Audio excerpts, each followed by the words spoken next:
ఈ మ్యాచ్ లో batsmen 4 బాల్లో 6 runs కొట్టాల్సిన మ్యాచ్ ని బౌలర్ అజయ్ తన మ్యాజిక్ బౌలింగ్ తో మ్యాచ్ ని సూపర్ థ్రిల్లింగ్ గా మార్చేశాడు. ఇంకా కౌంటీ విషయానికి వస్తే ఖమ్మం నుంచి వేణు అండ్ సోమరాజు ఒక టీం అండ్ నర్సాపురం నుంచి అజయ్ అండ్ నందా ఒక టీం. డబ్లింగ్ కౌంటీ మ్యాచ్ అయితే స్టార్ట్ అయింది.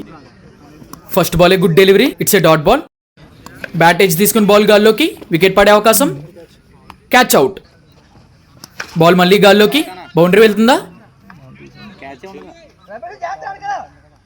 No, it's catch out. First ball గాల్లోకి, డైరెక్ట్ ఫ్లైట్, 6 రన్స్. ఈ బాల్ కూడా గాల్లోకి, ఇది కూడా ఫ్లైట్, 6 రన్స్. బాల్ గాల్లోకి, డైరెక్ట్ ఫ్లైట్, 6 రన్స్. బాల్ గాల్లోకి, వికెట్ పడే అవకాశం, క్యాచ్ అవుట్. ఈసారి స్ట్రైట్ గా 1 bounce boundary, 4 runs. Ball bowler పైనుంచి 6 runs. What a shot, ball direct flight, 6 runs. 5 overs complete అయ్యేసరికి Ajay and Nanda team 80 runs కొట్టారు. ఇప్పుడు ఆపోజిట్ టీం మ్యాచ్ విన్ అవ్వాలంటే 5.4 బాల్స్ లో 81 రన్స్ కొట్టాలి. What a shot, first ball గాల్లోకి, 6 రన్స్. ఈసారి లెగ్ సైడ్ వైపు, ఇది కూడా ఫ్లైట్, 6 రన్స్. బాల్ గాల్లోకి, డైరెక్ట్ గా బౌండరీ అవతలకి, 6 రన్స్. ఈసారి టాస్ బాల్, బాల్ గాల్లోకి, క్యాచ్ అవుట్. ఇంకో టాస్ బాల్, వికెట్ పడే అవకాశం, క్యాచ్ అవుట్. బౌలర్ నుంచి స్లో డెలివరీ, బ్యాట్స్మెన్ పర్ఫెక్ట్ గా టైం చేశాడు, 6 runs.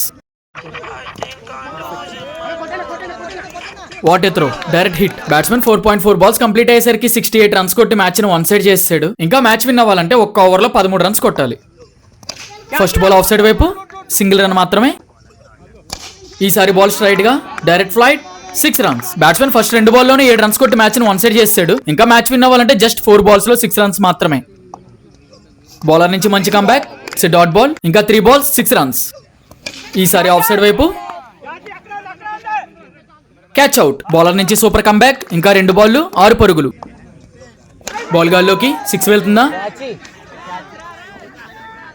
No, it's catch out. Bowler Ajay ఎప్పట్లానే తన సూపర్ బౌలింగ్ తో 1 సైడ్ అయిపోయిన మ్యాచ్ ని మ్యాజిక్ చేసి మ్యాచ్ ని సూపర్ థ్రిల్లింగ్ గా విన్ అయ్యాడు. ఈ మ్యాచ్ ఫుల్ వీడియో యూట్యూబ్ లో అప్లోడ్ చేసా. యూట్యూబ్ లింక్ ప్రొఫైల్ బయోలో ఉంది. లింక్ మీద క్లిక్ చేసి యూట్యూబ్ లో ఫుల్ వీడియో చూసేయండి.